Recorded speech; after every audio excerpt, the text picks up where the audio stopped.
When we look at the stars, are we faced with the cold, hard truth that this world is all there is? Or are we encountering a place that hints that nature is upheld by a kind and loving God? Our answer to this question depends on several metaphysical issues. Metaphysics involves the philosophical investigation of the nature, constitution, and structure of reality. Our discussion of metaphysics is inclusive of exploring the nature and origin of the world, the nature and source of ethical values, and the nature and source of beauty.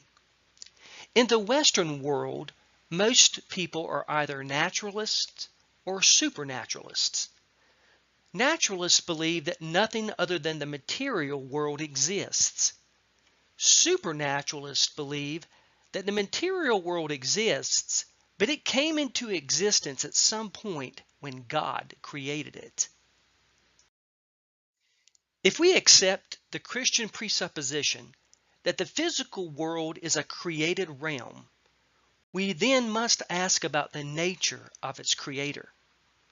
A brief survey of Christian theology describes God as omnipotent, omniscient, omnipresent, holy, relational, personal, immutable, faithful, just, creative, and transcendent. While God's nature is of considerable importance to integrative constructs, one of the crucial implications is that God is interested in human beings. He created us. He loves us. He sacrificed himself for us. As our creator, he also has the ability and the right to tell us how we ought to live. No worldview can survive without an ethical system that maintains a cohesive set of guidelines for determining which behaviors are acceptable and ethical and which are not. The Christian understanding of goodness is that moral obedience is an obligation, but it also results in well-being. This does not mean that Christians never suffer, but it means that behaving ethically creates optimal conditions for human living.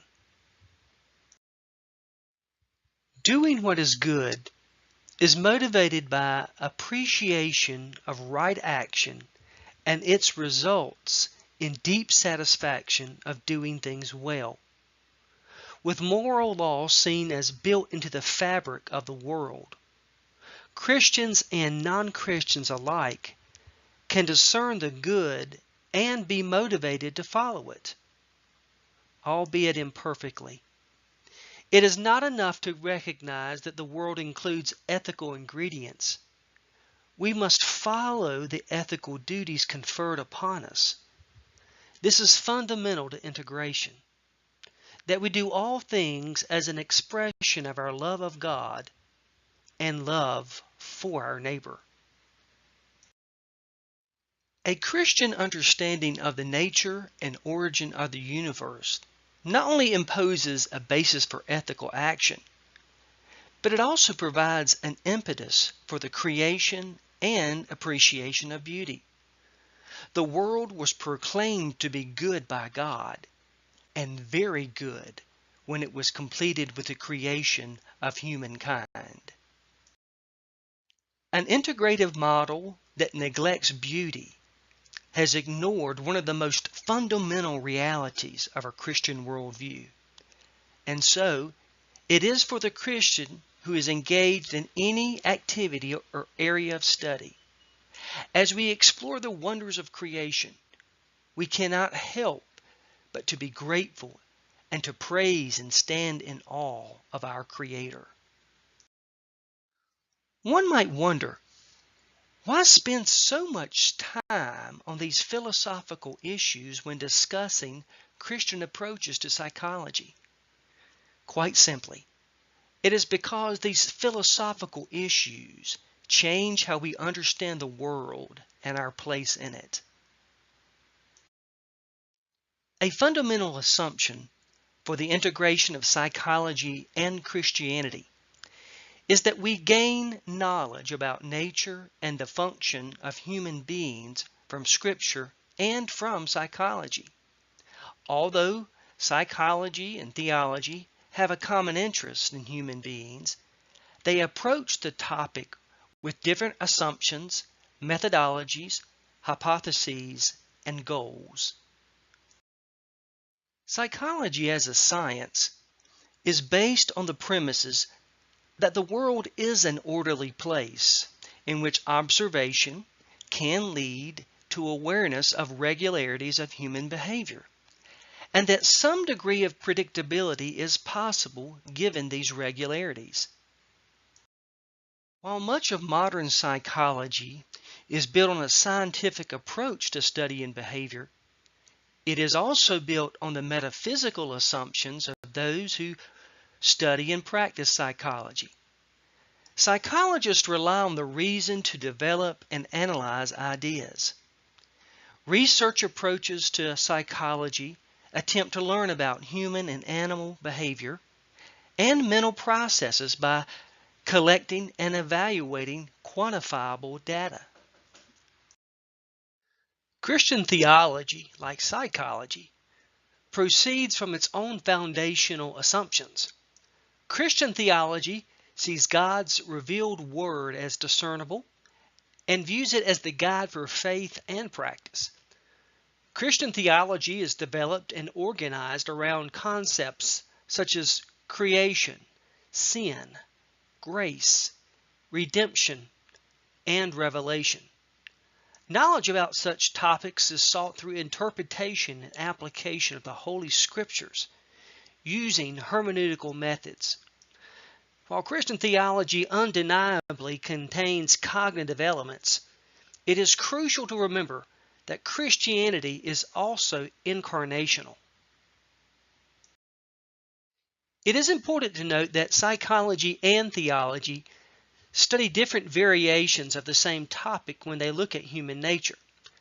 Psychology may be able to describe human beings as they are. Christian theology can describe them as they were intended to be. Only theology can answer questions of ultimate concern, such as how did we come to be? What is our purpose? What is our destiny? Psychology provides a framework from which to think about the complexity of human nature and functioning.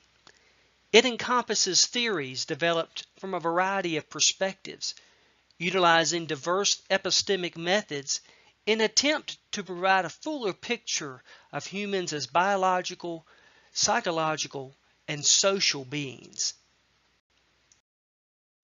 Although psychology has much to teach us about human behavior, it cannot provide the larger context that gives meaning and direction for life itself. A theological understanding of human nature found in the Scriptures reveal human beings are created and are therefore part of the creation. They owe their lives and allegiance to the Creator. Human beings are finite, limited, interdependent beings. They uniquely bear the image of God. Human beings are fallen creatures, tempted by sin, having willingly chosen to act on forbidden desires. Worldviews focus our perception of the world, but they also distort our perception in as much as the world is seen through the lenses of our assumptions. Similarly, people have different beliefs about psychology and theology, and these differences are reflected in their models of how the two disciplines relate to one another. Theology and psychology obviously differ in the sources that they consult, as well as the methodologies to study these disciplines. Theology utilizes Scripture as its primary source, though it also uses linguistics, philosophy, history, archaeology to understand Scripture. Psychology utilizes reason and observation of nature as its primary source. We will discuss 6 models that represent different ways of conceptualizing the relationship between theology and psychology. In exploring models about the relationship of psychology and Christianity, remember that they are abstractions of general trends. Reality does not always afford clear-cut categories. Sometimes people will vacillate between different models or blend the elements in such a way that singular categorization is not possible. Yet, the models are useful in that they accurately reflect the procedures and goals that different people employ. The enemy's model, also known as an antagonistic model, is based on the belief that theology and psychology are mutually exclusive. They are adversaries, that they are always in skirmish and never far from an all-out war.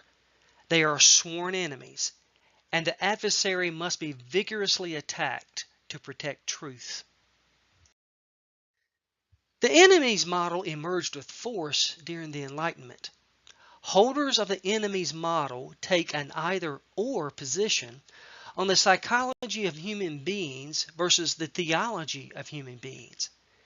The outcome of this approach is to remove from one of God's books only that which they see as useful based on their scientific or theological commitment.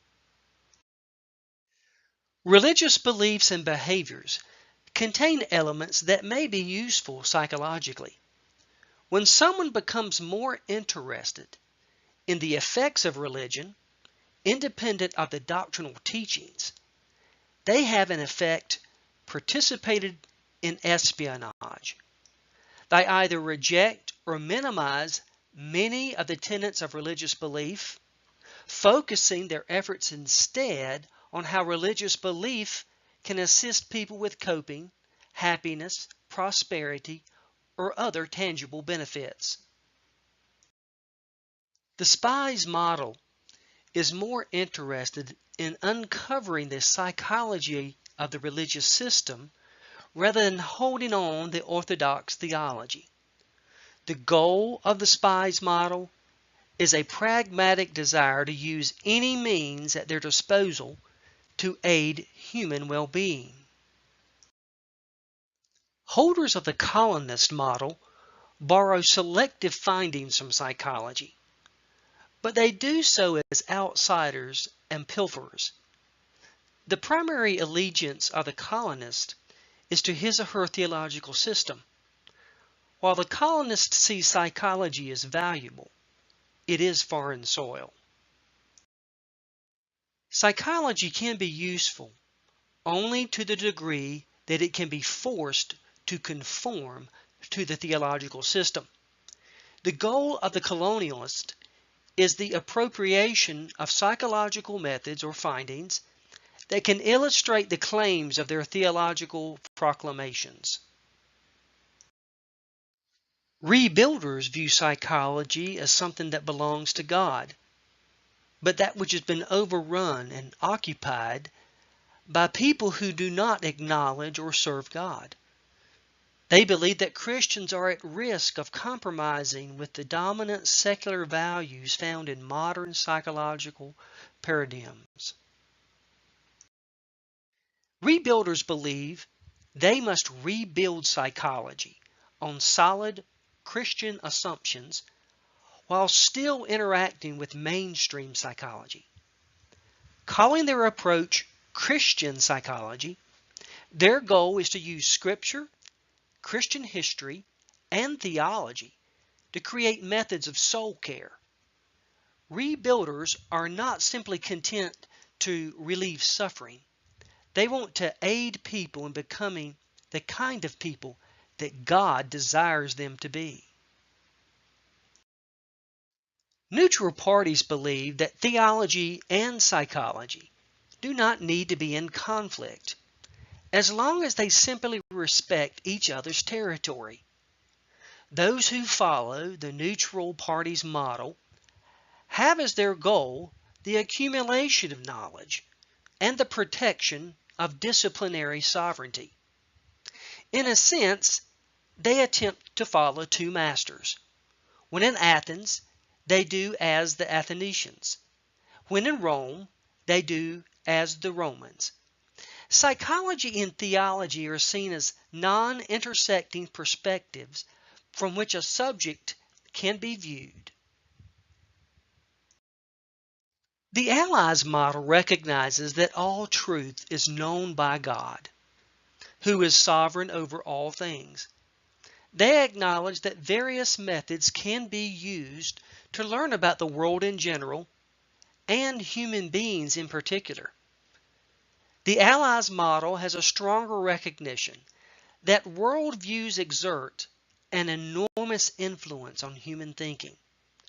So it amplifies the importance of forming a Christian worldview from which to approach all of life, including psychology.